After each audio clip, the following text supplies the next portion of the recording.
Warning: the following video contains images and spoken word that may be too intense for some viewers. Viewer discretion is advised. Any resemblance to any persons, places, or things is purely coincidental, and no factual statements are implied.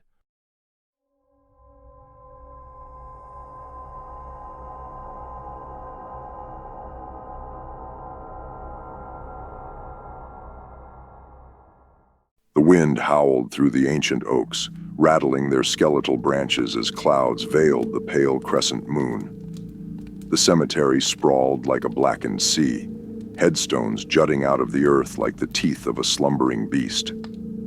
Samuel Hayes, the night watchman, tightened his coat against the biting cold and adjusted his flashlight. It was going to be a long night. Samuel had been the caretaker of Blackwood Cemetery for nearly 5 years. The job was simple enough: patrol the grounds, ensure no vandals disturb the graves, and report any unusual occurrences, though the last part had always seemed more ceremonial than practical. After all, how much trouble could the dead cause? He was about to learn. As he made his way along the cobblestone path, his boots crunching against the frost-laden ground, Samuel's eyes scanned the rows of gravestones. Each marker bore the weight of time. Names faded, dates eroded by years of weather and neglect. The occasional statue of an angel or saint loomed, their faces softened by moss and shadows. The walkie-talkie on his belt crackled. "Hayes, you there?" Samuel paused and lifted the device. "Yeah, what's up, Rick?" "Just checking in. Everything quiet on your end?" Samuel swept his flashlight across the graves. The beam wavered against the dark shapes of monuments and crypts. "Quiet as the grave."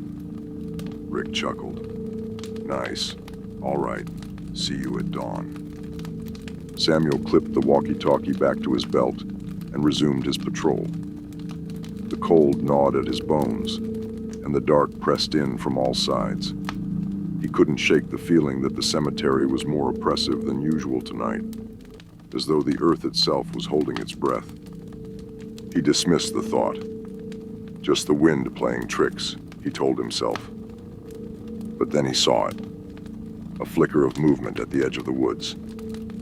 Samuel stopped, his heart quickening.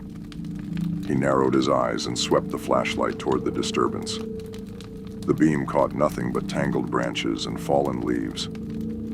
Probably a raccoon or a stray cat, he reasoned. Still, he decided to check it out. Better safe than sorry. He trudged across the frost-bitten grass, his breath fogging in the frigid air. The closer he got to the woods, the heavier the silence became. Even the wind seemed to have fled. When he reached the edge of the trees, Samuel hesitated. The shadows beneath the branches were thick and impenetrable. He took a deep breath and stepped forward, his flashlight slicing through the gloom. Nothing, just trees and underbrush. He sighed, relieved. "Get a grip, Hayes," he muttered. As he turned to head back to the path, a voice whispered behind him. "Samuel." He froze, every muscle tensing. The voice was soft, barely more than a breath, but unmistakably human. Slowly he turned, his flashlight trembling in his hand. "Who's there?" Silence. Samuel's pulse thundered in his ears. He scanned the woods, the beam of his flashlight darting between tree trunks and tangled vines. Nothing moved. And yet, the voice had been real. He was sure of it. "Hello," he called, his voice echoing through the trees. No answer. He took a shaky step backward, then another. The woods pressed in around him, the darkness thick and suffocating. He needed to get back to the path. As he stumbled onto the cobblestone walkway, relief washed over him. The open space of the cemetery felt oddly comforting after the claustrophobic woods. He quickened his pace, eager to put distance between himself and whatever had whispered his name. But the cemetery was no longer empty. Figures stood among the graves, their forms pale and translucent in the moonlight.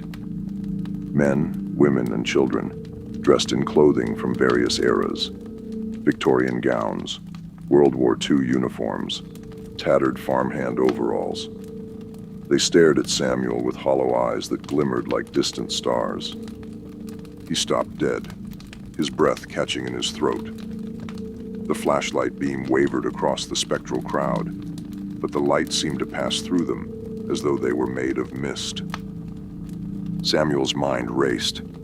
This couldn't be real. Ghosts didn't exist. And yet, here they were. One of the spirits, a woman with flowing black hair and a blood-stained dress, stepped forward. Her lips moved, but no sound emerged. Her eyes were wide with desperation. Samuel's knees threatened to buckle. "Stay back," he croaked, raising the flashlight as if it could somehow ward them off. The woman's expression twisted with sorrow, and she reached out a trembling hand. Her fingers passed through Samuel's arm like a chill breeze, and he shuddered violently. "What do you want?" he whispered. The spirits shifted, their forms flickering like candle flames. The woman gestured toward the center of the cemetery, where the ancient mausoleum loomed. Samuel followed her gaze, his stomach knotting. The mausoleum was the oldest structure in Blackwood Cemetery, its stone walls weathered by centuries. No one had entered it in years. The iron gate was rusted shut, and the lock had long since fused. The woman's silent plea was unmistakable. Samuel wanted to run. Every instinct screamed at him to flee this nightmare and never look back. But something held him in place, a strange compulsion, as though the dead themselves had woven invisible chains around his feet. With a shaking hand, he unclipped the walkie-talkie from his belt. "Rick," he whispered. "Rick, I need backup." Static hissed through the speaker. "Rick, come in," Samuel tried again, his voice cracking. The walkie-talkie remained silent. Swallowing his fear, Samuel turned back to the mausoleum. The spirits watched him, their eyes filled with an eerie mixture of hope and sorrow. He didn't understand what was happening, but he knew one thing. He had to go to the mausoleum. Each step felt like a death march. The cold bit into his skin, and his breath came in ragged gasps. The spirits glided alongside him, their forms flickering in and out of existence. When he reached the iron gate, he hesitated. The lock was thick with rust, and the hinges were fused with years of grime. The woman's ghost floated closer, her eyes imploring. Samuel swallowed hard. "All right," he muttered. "Let's do this." He pulled out his multi-tool and set to work on the lock. His fingers were numb with cold, but he forced himself to concentrate. Minutes passed, each second stretching into an eternity. Finally, with a screech that echoed through the night, the lock gave way. Samuel pushed the gate open, the iron protesting with a rusted groan. The mausoleum's interior was pitch black, the air thick with the scent of dust and decay. Samuel raised his flashlight and stepped inside, the beam revealing stone sarcophagi and faded carvings. A chill swept through the room, and the spirits gathered around him, their forms shimmering. Samuel's heart raced. "What now?" he whispered. The woman pointed to a sarcophagus at the center of the room. Her eyes glistened with urgency. Samuel hesitated. "You want me to open it?" She nodded. He cursed under his breath.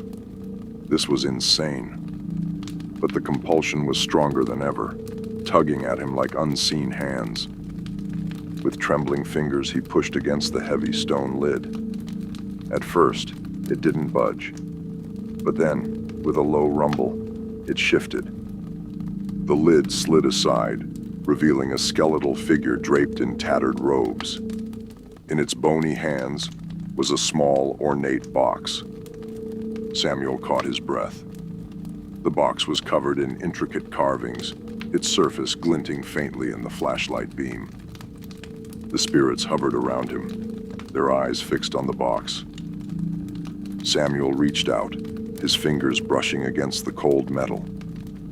As he lifted the box, a sudden warmth flooded the room, and the spirits began to dissolve into shimmering motes of light. The woman's ghost lingered for a moment longer, her gaze softening. She mouthed 2 words. "Thank you." "What do you want me to do with the box?" Samuel asked. Then he heard a woman's voice, distant yet right next to him. "You must remove the box from the cemetery.